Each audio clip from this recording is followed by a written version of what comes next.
morning. Morning, everyone. It is the last FAC meeting before summer holiday, and we still have unfinished business on our desks. 21st sanctions package. We are not there yet. I'm looking forward for the discussion to see where we stuck with these decisions. As you know, Lithuania was calling for listing the main prime energy companies of Russia, like Rosatom, Lukoil, and the others, and finally to stop the source of finances to Russia's war machine.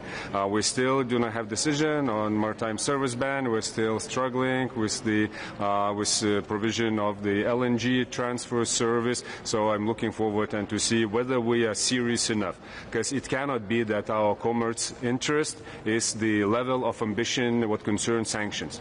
We cannot put in front economic interest above the security interest. So that is number one, unfinished business. Number two, clusters. Opening clusters negotiations with Ukraine. There were no objective obstacles to open all the clusters already this July. But we tomorrow will open only the sixth cluster, and we will postpone all the others till the autumn. So this delay again and again, from our perspective, is very counterproductive, as it postpones and also slows down the negotiations. The third unfinished business, that's the European Peace Facility, 6.6 billion euros. Once again, no reasons to keep it blocked. We could make a decision and have additional finances, both for us and for Ukraine, for their security and defense needs.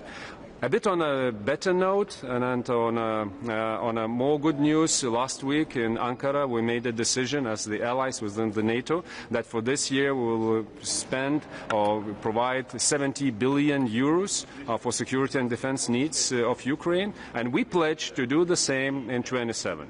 So now we have to turn these pledges into capabilities and provide them fast to Ukraine. Ukraine needs a lot of support, and especially before this winter, as their energy sector is suffering from Russian attacks. They're targeted heavily, as you see.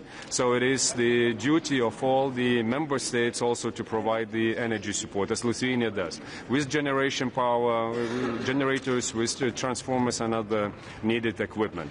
And then the final note on last week's decision of International Olympic Committee, that is very upsetting, that neutrality was mixed with normalizing aggression, and it cannot be the case. Aggressors have no place to be with us in international events, be it cultural events or be it sports events, and Lithuania calls EU to have the separate discussion on this issue and agree that there is no place for Russia and Belarus in the games, in the sport games in Europe, and that member states wouldn't host the games that are featured by the presence of these two countries. Because this is important, to keep international isolation of aggression, because it is directly related also to the topic of accountability.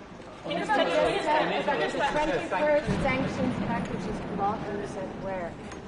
What kind of sanctions outside the package could be adopted today?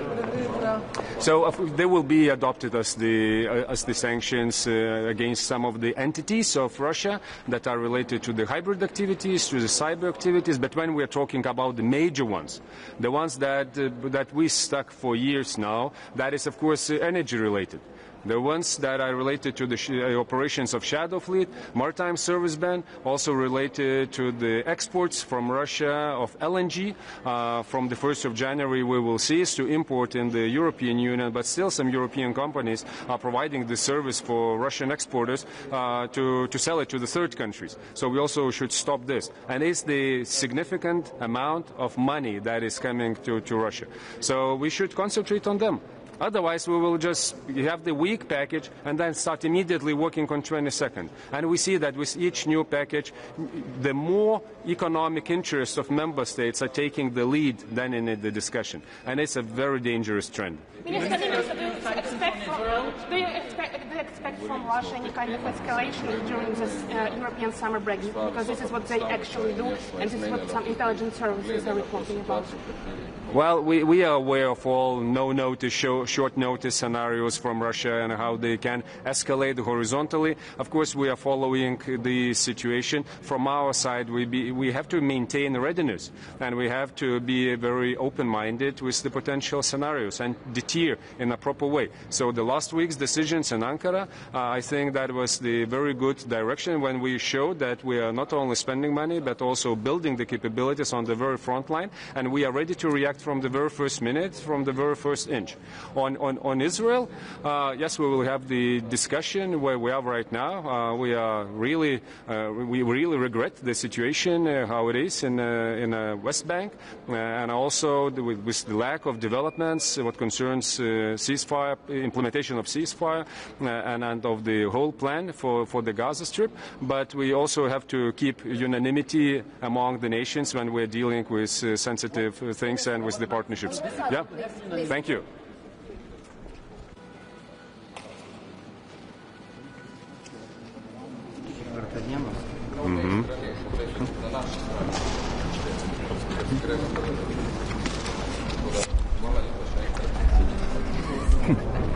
Tai ministrė, su kokia dienotvarke atvykote šiandien į Užsienio reikalų tarybą? Šiandienos uždavinys yra pabaigti kuo daugiau darbų prieš vasaros periodą. Kaip žinia, šita Užsienio reikalų taryba yra paskutinė prieš vasaros atostogos, o tų nebaigtų darbų yra tikrai daug. Pirmas dalykas, tai yra taip ir nepriimtas sprendimas atidaryti visus darybinius blokus su Ukraina. Rytoj bus priimtas sprendimas dėl 6-ojo bloko atidarimo, tačiau lieka dar 4. Kaip žinia, mūsų interesas buvo ir tikrai daug dirbame, kad būtų visi 6 atidaryti, tačiau vėl striginėjame dėl tam tikrų politinių priežasčių, o nesusijusių su plėtros metodologija. Tai yra pirmas nebaigtas darbas. Antras, tai yra Europos taikos fondo pinigų panaudojimas Ukrainai. Kaip žinia, užblokuotas nuo 23 metų klausimas dėl 6,6 milijardo eurų. Žiūrėsime, ar mes galime atblokuoti jį dabar. Lietuva sako, kad padarykime tai, nes turėsime laisvų lėšų tiek savo pasidengti jau suteiktą paramą, tiek duoti iš karto Ukrainai. Trečias nebaigtas klausimas yra 21 sankcijų paketas.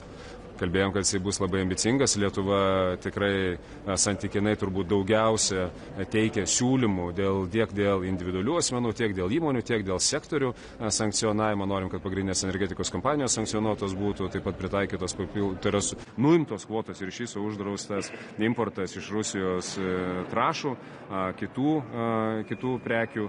Tai taip, kad dar ir iš čia nėra sprendimo, esame užstrigę dėl tam tikrų paslaugų teikimo šešėliniam laivynui ir bendrai Rusijos energetinių išteklių eksportui. Tai čia laukia irgi sunki diskusija. Taip pat turim pasiruošti paramai Ukrainai, jai atlaikyti žiemą, kai Rusija jau dabar atakuoja energetinę infrastruktūrą. Žinom, kad tai bus vienas pagrindinių taikinių šią žiemą. Rusija tikrai pabandys šalčiu perlaužti Ukrainos valią priešintis. Lietuva taip pat čia nemažai daro, taip kad raginsiu šalis ieškoti senesnės įrangos, išmontuoti senesnę įrangą ar tą, kuri yra rečiau naudojama, naudotis ES siūlomomis gabenimui skirtomis priemonėmis, kad kuo greičiau jinai pasiektų Ukrainą.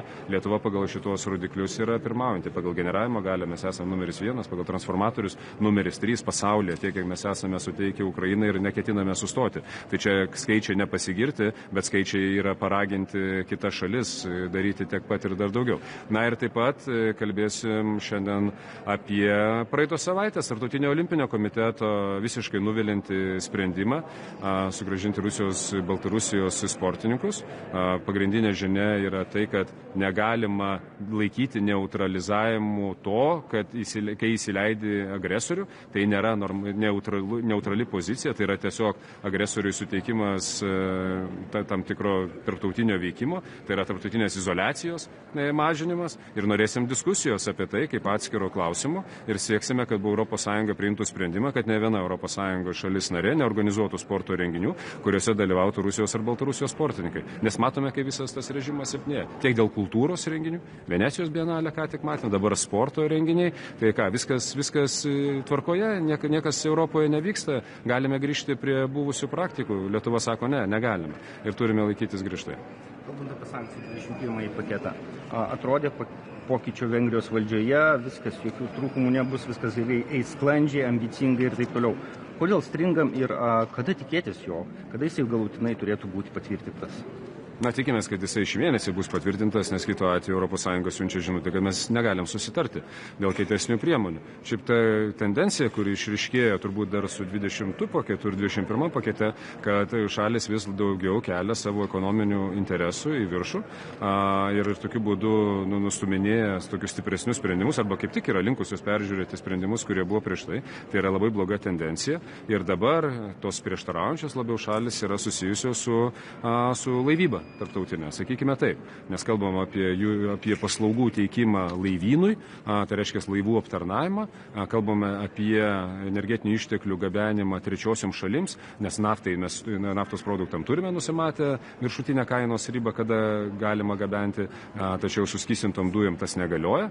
Tai nuo sausio 1 dienos, kai ES nebeimportuos suskystintų gamtinių dujų, Europos kompanijos vis dar gali šiai dienai gabenti tas suskystintos dujas į trečiasias šalis.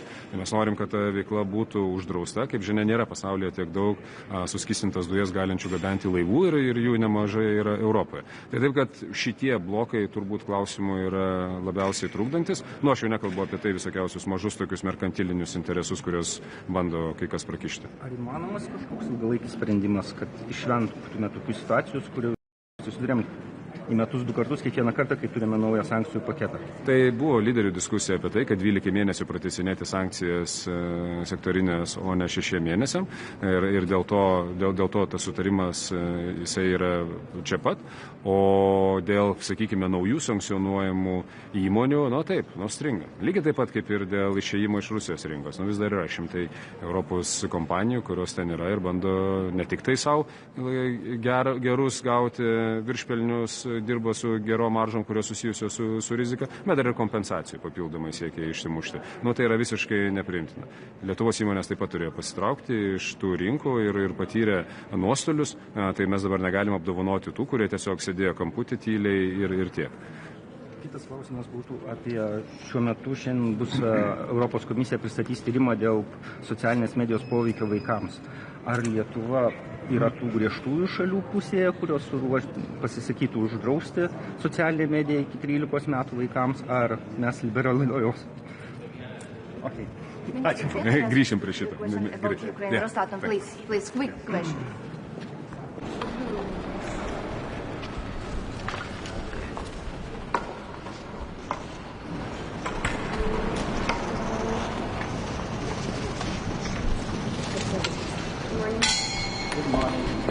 Good morning.